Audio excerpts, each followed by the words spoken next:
elle va nous rejoindre en cours de présentation. Alors, donc on est réunis aujourd'hui pour parler de l'ouvrage de Alioune Ndiaye, l'Afrique dans la politique étrangère indienne, les nouvelles ambitions africaines de New Delhi.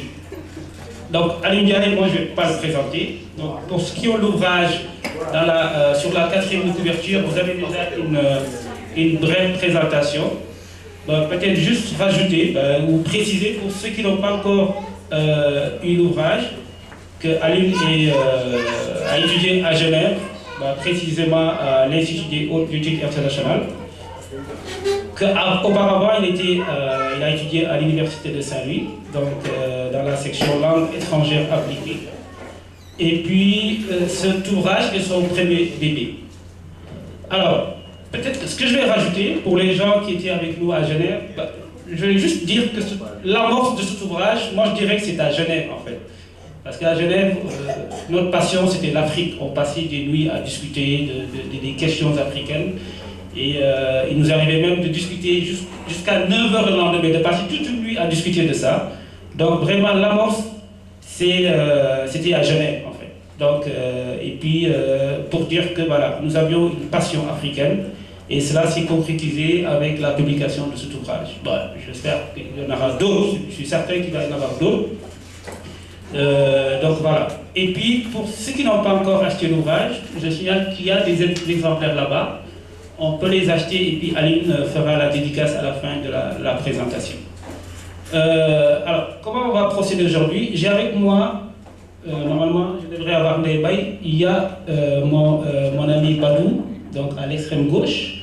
Donc voilà, on va travailler avec des panélistes qui vont poser des questions, établir un dialogue avec Alioune pour parler de l'ouvrage, des questions qui sont évoquées dans cet ouvrage. Donc Badou va évoquer une partie, va prendre en charge une partie de l'ouvrage, des questions amorcées dans l'ouvrage. Et puis Ndaïbaï qui va nous rejoindre, j'espère, parce que normalement elle devait être là ici avec nous. Elle aussi, quand elle me rejoindra, elle prendra aussi en charge quelques questions. Donc ça va se passer comme ça. Donc ça va être un dialogue avec l'auteur. Ce qui fera que on ne va pas laisser Alioune dans un monologue continu. Donc ça va être un dialogue. Voilà. Et puis ensuite, le public aura son mot à dire. On laissera aussi les gens qui ont lu l'ouvrage et qui ont des questions à approfondir, donc par discuter avec Alioune. Alors, traditionnellement, je fais parler Pape Dione un peu parce que c'est grâce à lui un peu et à Débrouillard qu'on a ce genre de rencontre. Donc je vais laisser 2 minutes à Pape Dione le soin de présenter juste le concept Débrouillard pour les gens qui ne le savent pas. Il le fait traditionnellement. Oui, je vais faire 2 minutes. Je pense que tout le monde, c'est tous des amis, c'est rendu, c'est la famille là, on se rencontre tout le temps pour discuter. Si c'est pas ici, c'est au terrain de foot là. Malgré que Carnegie les perd tout le temps. Mais c'est ça, concept de brouillard là, c'est juste pour discuter entre nous. Ces temps-ci, c'est beaucoup plus de littérature, mais ça peut être aussi d'autres choses, comme j'ai dit, ça peut être des expériences de voyage. Quel monde a même, je sais pas, au Sénégal, en Haïti, quand on a vu une affaire, il aimerait ça, ou elle aimerait ça, partager ça avec le public. Nous, on est prêts comme à organiser des rencontres, voir les photos, des vidéos, puis partager des expériences aussi. On le fait avec des jeunes qui sont partis au Sénégal, des jeunes Québécois, qui sont en train d'apprendre le Sénégal, vraiment de connaître le Sénégal via nos activités. Ils sont venus au Sénégal, ils viennent au Bal Poussière, puis après ils veulent découvrir le pays.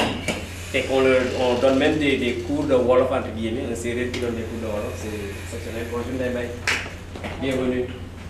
Ah, c'est pas grave. Fait que c'est ça, donc c'est ce genre de rencontres-là qu'on veut susciter. Fait qu'il y a le volet culturel de Débrouillard et il y a le volet aussi social. Donc l'autre moi, Arbapala. Puis aujourd'hui c'est un honneur de recevoir Mr. Alioune Ndiaye. On avait Babacar Ba, on a eu Sayer, puis je pense qu'on va en avoir aussi. Il y a des gars qui sont dans la salle, qui sont en mouvement là. Fait que vive la littérature sénégalaise. Et puis, mais bon Arbapala. Voilà, merci Pape. Donc nous avons, donc Ndaïbaï est là, donc je vais la présenter après. Donc juste avant de donner la parole à Alioune, je précisais qu'il y aura une deuxième partie où il y aura 2 intervenants. Donc le journaliste universitaire Adama Gaye va intervenir. Et puis il y aura aussi l'économiste Chérif Salissi, donc ils sont en attente là sur Skype. Donc ils vont intervenir dans la deuxième partie pour aussi approfondir un peu avec Aline le contenu de l'ouvrage. Donc ce que je vais faire, je vais donner la parole à Aline pour qu'il nous parle un peu de son ouvrage, de l'intention de l'ouvrage, pourquoi il a écrit cet ouvrage-là. Donc voilà, je vais laisser la parole à Aline qui va peut-être parler pendant quelques minutes, juste préciser les objectifs et puis ses attentes aussi. Voilà, Aline, donc tu as la parole. C'est bon? Ça va. Ok, je vous remercie Khalid. Je voudrais d'abord commencer par rendre grâce à Allah subhanahu wa ta'ala, prier sur son prophète, et puis avoir quelques mots de remerciement par lesquels justement je voudrais commencer. Je pense que dans toute œuvre humaine, même si elle semble être portée de façade par une seule personne, il y a certainement une multitude d'acteurs qui justement y ont contribué, qui ont participé, et c'est le cas de cet ouvrage-là. Alors, remerciement qui commencerait à tout seigneur, tout honneur, je ne la vois pas ici, à mon épouse, qui n'est pas là, mais bon, par la magie de la vidéo, elle pourra justement le recevoir. Je pense que c'est quand même important de souligner cela, puisque on est dans un contexte d'immigration où l'environnement familial semble être quand même très réduit, très nucléarisé, de telle sorte que quand on se lance dans une aventure comme l'écriture, quand on écrit un livre, quelquefois on prend un peu de retrait par rapport à cet environnement-là, ce qui fait que justement l'autre personne qui reste tend à subir tout le travail, à faire tout ce qu'il faut. Donc de ce point de vue, je pense qu'il est important de noter ça, que j'ai pu compter sur son soutien dans cet ouvrage-là. Il m'arrivait quelquefois de devoir rester après le travail, parce que comme je lui disais, Nero est venu me voir. C'est comme ça que je disais quand j'étais dans un moment d'inspiration assez fort. Je disais que Nero est venu me voir, je pouvais le laisser ici. Donc laisse-moi 1 ou 2 heures pour apprendre les enfants, tout ça. Donc je pense que c'est un témoignage que je voulais faire, et puis peut-être qu'elle le verra dans la vidéo. En remerciement aussi, remercier Khalid pour beaucoup de choses. Je pense que le fait qu'il soit aujourd'hui à ma droite témoigne de beaucoup de choses. Je pense que c'est une longue amitié, une amitié pure, mais une amitié intellectuelle. On échange beaucoup sur beaucoup de questions, et je pense que lui-même il se verra à travers les lignes de cet ouvrage-là. Dans la même veine, remercier Madou aussi. Je pense que c'est lui-même qui a validé la partie économique de cet ouvrage, qui m'a beaucoup conseillé. Remercier notre sœur Naïbaï et souligner le fait que je pense qu'il est bien dans nos activités, qu'on diversifie ce qui prennent la parole, et aussi qu'on laisse la place aux femmes parce qu'elles ont le mot à dire. Remercier aussi les productions des brouillards, Pape John et Marie. Je pense que ce que vous faites comme travail est vraiment à souligner, et nous offrir des occasions comme ça, je pense que mérite vraiment qu'on le souligne et puis qu'on vous appuie. Je disais d'ailleurs à Pape que maintenant il est le grand sérigne de Montréal. Il lui reste juste à trouver un long cas là, et puis ça je m'en occupe. En tout cas, merci beaucoup.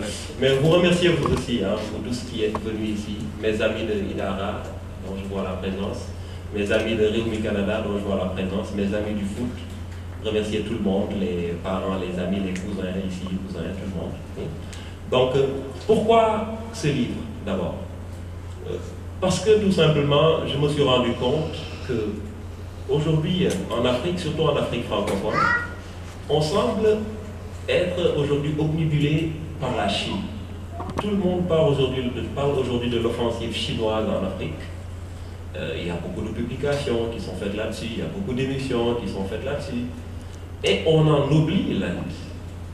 On oublie que de la même manière, peut-être pas avec la même amplitude, que la Chine s'est lancée dans une sorte d'offensive dans le continent africain, l'Inde, elle aussi, à peu près pour les mêmes raisons, a commencé depuis la fin de la guerre froide à s'intéresser plus à l'Afrique.